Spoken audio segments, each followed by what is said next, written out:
Հարգելի հեռուստադիտողներ, ինչպես գիտեք, հունիսի 7-ին կայանալիք համապետական ընտրություններին ընդառաջ շարունակվում է կուսակցությունների նախընտրական քարոզարշավը։ Քաղաքացիական պայմանագիր կուսակցությունը վարչապետ Նիկոլ Փաշինյանի գլխավորությամբ եւ Տեր-Կանգնիլ խաղաղությանը կարգախոսի ներքո այսօր քարոզարշավը շարունակում է իրականացնել Գեղարքունիքի մարզում։ Այժմ մենք գտնվում ենք Նորատուս համայնքում եւ այս պահին ես պատրաստվում եմ զրուցել տարածքային կառավարման եւ ենթակառուցվածքների նախարար Դավիթ Խուդայթյանի հետ։ Պարոն Խուդայթյան, շնորհակալություն հարցազրույցին։ Ես եմ շնորհակալ։ Պարոն Խուդայթյան, քանի որ ընդամենը մի քանի օրից պետք է տեղի ունենա քվեարկությունը եւ քարոզարշավն էլ արդեն մոտ է մեր դրամաբանական ավարտին, թերևս եթե այսպես ընդհանուր առմամբ, ամփոփենք,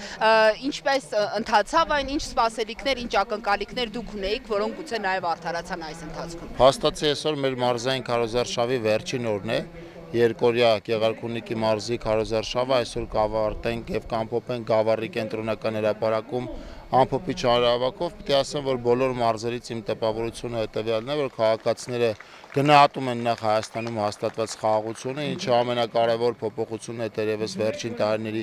ընթացքում, նաև գնահատում են այն աշխատանքը, որ իրականացվել է կառավարության կողմից վերջին 5 տարիների ընթացքում կամ մեծ հաշվով 2018 թվականից սկսած։ Քարոզարշավը ըստ պլանավորածի է անցել, մենք բազմամարդ հանդիպումներ ենք ունեցել հանրապետության բոլոր մարզերի բոլոր համայնքներում, հետաքրքիր մոդել էին քարոզարշավի ժամանակ ընտրել, փորձել ենք ինչքան հնարավոր է շատ բնակավայրերում այցելել։ 2021 թվականին հիմնականում կենտրոնացել էին քաղաքային բնակավայրերի վրա, հիմա եւ քաղաքային բնակավայրերի եւ գյուղական բնակավայրերի եւ մարզային քարոզարշավի վերջին օրերը միշտ բազմամարդ հանրահավաքներ ենք ունեցել, հիմնականում մարզ կենտրոններում, իհարկե մի դեպքում Աբովյանում ենք ունեցել,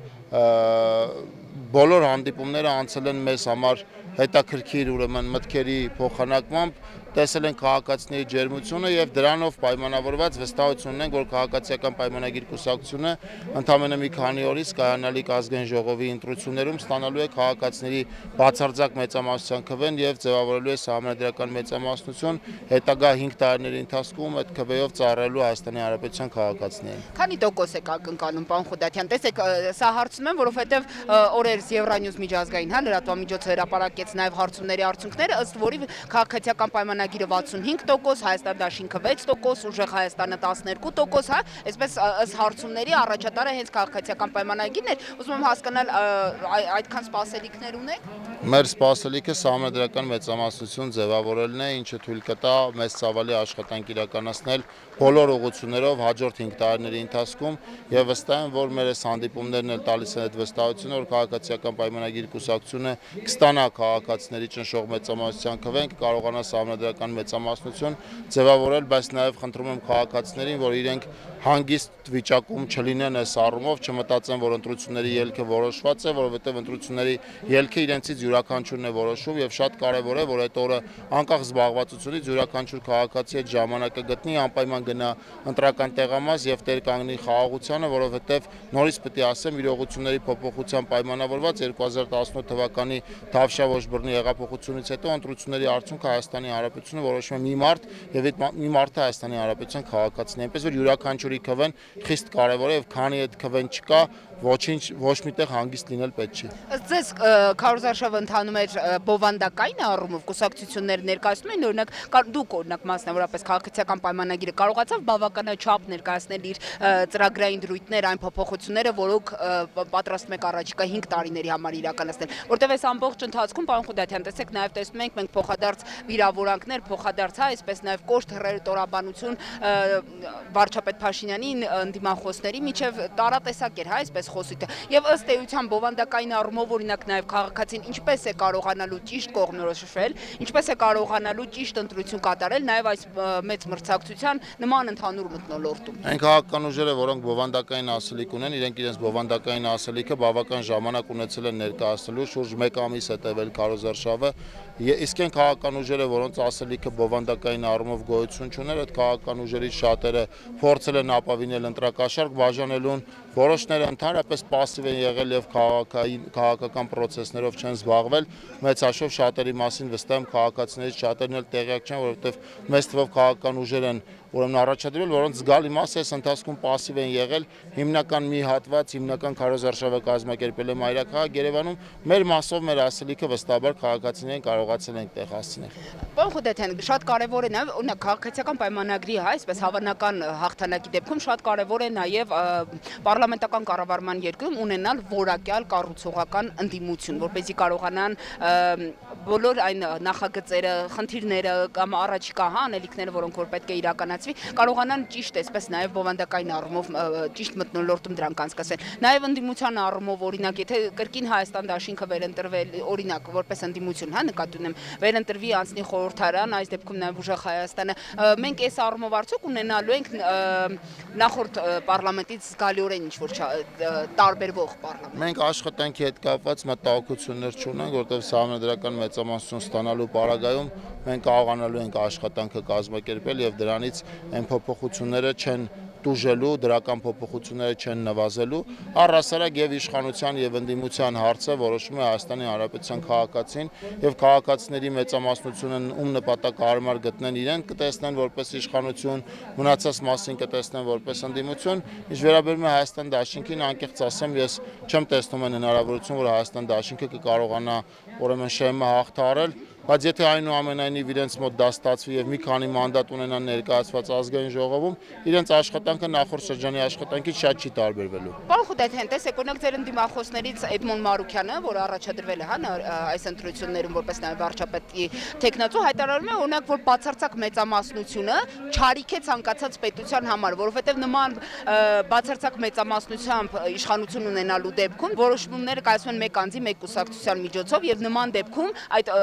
օրինակ նաև այդ ժողովրդավարության հիմքերն են խախտվում։ Ինչպես կարող է օրինակ միայն մեկ անձի որոշումներով պայմանավորված լինել։ Քաղաքացիների կամ արտահայտության ցանկացած ելք չի կարող չարիք լինել պետության համար։ Ցանկացած ելք, եթե քաղաքացիների կամ արտահայտության արդյունքում քաղաքական ուժերից մեկը ստանա նույնիսկ 90% ձայն, դա չի կարող չարիք լինել, որովհետև ընտրական process-ում որոշիչը քաղաքացիների ասելիքն է եւ հետեւաբար թույլ տվեք ես այդ մեկնաբանությանը ոչինչ չավելացնեմ, որովհետև ինձ համար անընդունելի է եւ զարմանալի է, որ քաղաքական ուժը, որը կարող է մասնակցել ընտրական գործընթացներին, ասի, որ նախ իրենք չեն հավակնում վարչապետ լինել, հետո նաև չեն պատկերացնում ով կա, ինքը թվարկում է մի քանի մարդկանց, տասնյակ մարդկանց, ովքեր չեն կարող վարչապետ լինել, այդ դեպքում հարց առաջանում արկա թեկնածուներից ով կարող է վարչապետ լինել։ Իսկ քաղաքացիների կամ արտահայտության ցանկացած արդյունք է, ցանկացած քաղաքական ուժ պիտի հաշվի նստի։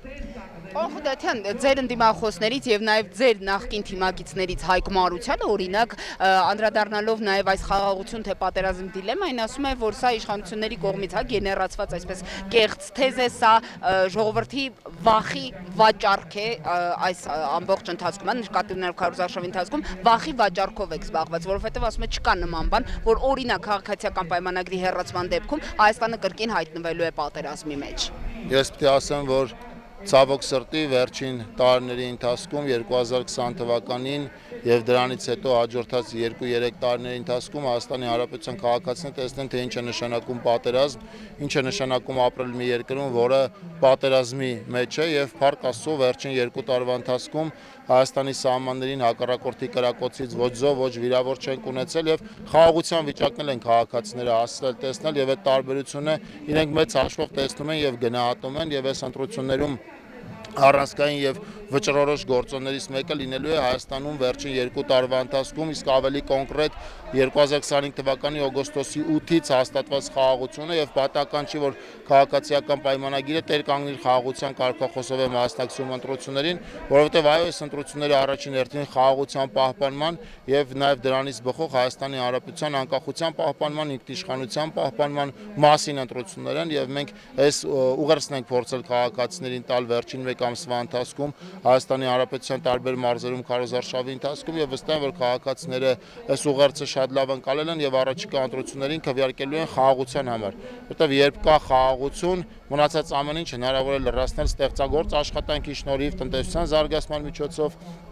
երբ չկա խաղաղություն, չկա ոչ մի բան, նույնիսկ եթե կան ձեռքբերումներ, որոնք ոչ խաղաղ ժամանակներում են լինում, դրանք քաղաքացիներին այդքան չեն սկսում գոհացնել, որտեղ ամենակարևոր գործոնը մարդու կյանքը կազմակերպելու տվյալ միջավայրում ապահովելու համար խաղաղությունն է, ինչը Հայաստանում հաստատված է վերջին տարիների ընթացքում, մասնավորապես 2025 թվականի օգոստոսի 8-ին հայտնի համաձայնագրով։ Իսկ վերջնական ստորագրում դա խաղաղության համաձայնագրի նախաստորագրում էր։ Վերջնական ստորագրում երբ կունենանք, պարոն Խուդայթյան։ Քաղաքացիական պայմանագիր կուսակցությունը եւ Հայաստանի Հանրապետության կառավարությունը հայտարարել, որ մենք պատրաստ ենք ստորագրել նաև խաղաղության պայմանագիրը եւ դրան ամեն օր ավելի ենք մոտենում խաղաղության պայմանագրին, բայց նաև ուրախությունից պիտի ասեմ, որ եւ նախաստորագրած փաստաթղթով եւ դրանից առաջ եղած իրողություններով փաստացի ավելի քան 2 տարի Հայաստանի Հանրապետությունում հաստատված է խաղաղություն։ Այնպես որ խաղաղության համաձայնագիրը, որը ստորագրվել է, նախաստորագրվել է կամ ստորագրվել է օգոստոսի 8-ին Վաշինգտոնում, դա այս պահին եղած խաղաղության երաշխիքն է եւ այս պահին փաստացի նաև այդ ստորագրված փաստաթղթի արդյունքում է, որ Հայաստանի Հանրապետությունում խաղաղություն է հաստատված։